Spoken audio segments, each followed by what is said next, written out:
Now to news out of the region. Israeli Defense Minister Israel Katz is clarifying earlier statements about possibly resuming aid to Gaza, saying right now Israel has no plan to renew the flow of humanitarian aid to the Gaza Strip. Katz says preventing aid is one of the main tools being used to pressure Hamas to reach a hostage release deal. I'm joined by security analyst Jonathan Regev, as well as Dan Perry, international affairs analyst and former Europe and Middle East editor for the Associated Press. Gentlemen, thanks for being with us on the rundown this evening. Now, Dan, when it comes to these statements coming from the defense minister, this issue of humanitarian aid to the Gaza Strip, he states that they're going to establish some civilian companies to help with those aid deliveries. But how long does something like that take? Because as it stands right now, it seems these civilian companies won't be coming in as long as Hamas is still in power and threatens those civilian companies. It's an absolute catch-22 because it's reasonable for Israel to demand that the aid reach its intended recipients and not be hijacked by Hamas and used by Hamas to maintain its control of Gaza and denied to many of the people in Gaza which it's meant to aid, which Hamas does. Hamas hijacks the aid, absolutely. On the other hand, there's no perfect way to do it. It will take a long time. It may take forever to come up with a civilian alternative to what we've seen before. Israel's really between a rock and a hard place because it cannot be seen internationally as using the aid as leverage for a political or military strategic purpose, which implies that it's willing to cause damage in a collective punishment way to the population. That, in fact, is illegal under international law.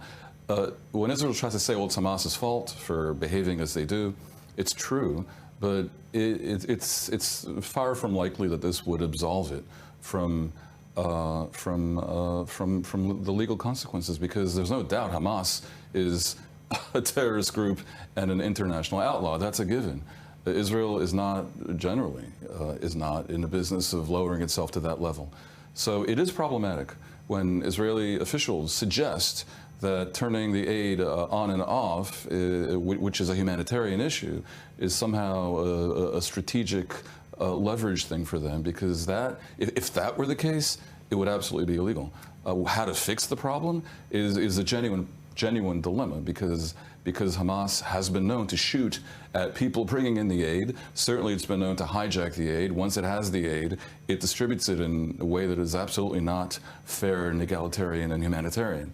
So simply part of the ongoing disaster. You have to eliminate Hamas, and it seems to be able to continue with these safer terms of humanitarian aid deliveries. Nothing will work well until Hamas is gone. That seems at least the messaging coming from Israel as well. Something else we heard from the defense minister as part of this different pressure being put on Hamas. He says the pressure on Hamas is heavy. Tensions between the group and local population is also rising. Now, Jonathan, this is also something that we saw in weeks past. Are we seeing more signs as far as the internal unrest of different populations inside Gaza also speaking out, because that also goes hand in hand with the humanitarian situation? Is there internal unrest in Gaza? Yes. Is it something that will bring Hamas down? I would guess no, because it's not something that is strong enough, and there's no other power other than Hamas which is strong enough in the Gaza Strip to stand up and support these protesters and eventually topple Hamas. On the previous issue that you spoke about, I read the statement coming by Israel Katz, which created a lot of fuss in the Israeli politics. Back and forth. Exactly, especially on the right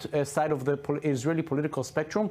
Never did it say, we, Israel, we are getting humanitarian aid back to Gaza. It does not say that. It does say, in the future, Israel would want, with the help of some kind of civilian organizations, to bring aid back into Gaza in order for it, exactly as was mentioned, not to fall into the hands of Hamas. But what was all the criticism on Israel Katz? I simply do not understand, because after the criticism, I went back to the statement, read it again and again. Never did it say Israel is putting back humanitarian aid to Gaza. It doesn't say that. Now, are all these people criticizing the defense minister? Do they want Israel to hold humanitarian aid forever? Probably not.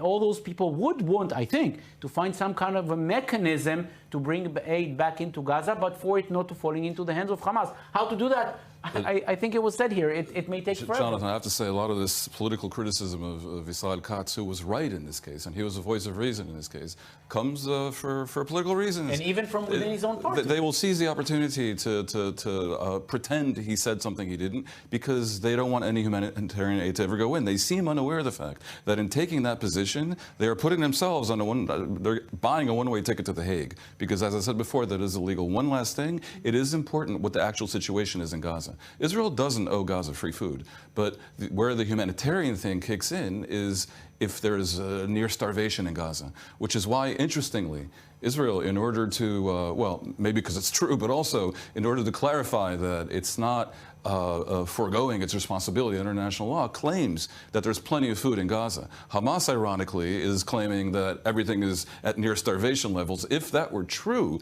then the leverage might actually have worked better, because there would be actual desperation. All shows the complexities when it does come to the issue, and it seems that's exactly why the defense minister is coming up with possibly a solution for the future. This isn't the first time the U.S. has tried to exit Syria. President Donald Trump announced a full withdrawal during his first term, but ultimately scaled it back. Then, too, Israel feared it would leave a dangerous power vacuum in the region. Now those same fears are resurfacing. Coming back here in studio, I'm still joined by Jonathan Regev and Dan Perry. Now, Dan, we did see plans like this during Trump's first term in office, so it's not necessarily coming as a surprise during Trump's second term in office that he wants to go through with withdrawing, at least right now, a phased withdrawal, limiting the number of U.S. troops in Syria. We know the concern for Israel, but from even the American perspective, why have troops been there in the first place? What are they securing in the region? The troops basically are seen as the protectors of the Kurdish area. The Kurdish Syrian Democratic Forces control the eastern part of Turkey, of Syria, and that was that's residual from the war against ISIS. And they played a very positive role in the war against ISIS, and they were critical in basically expunging ISIS from Syria. The Americans prevent their presence there, which is very small numbers, but their very presence there prevents Turkey from overrunning the Kurdish areas.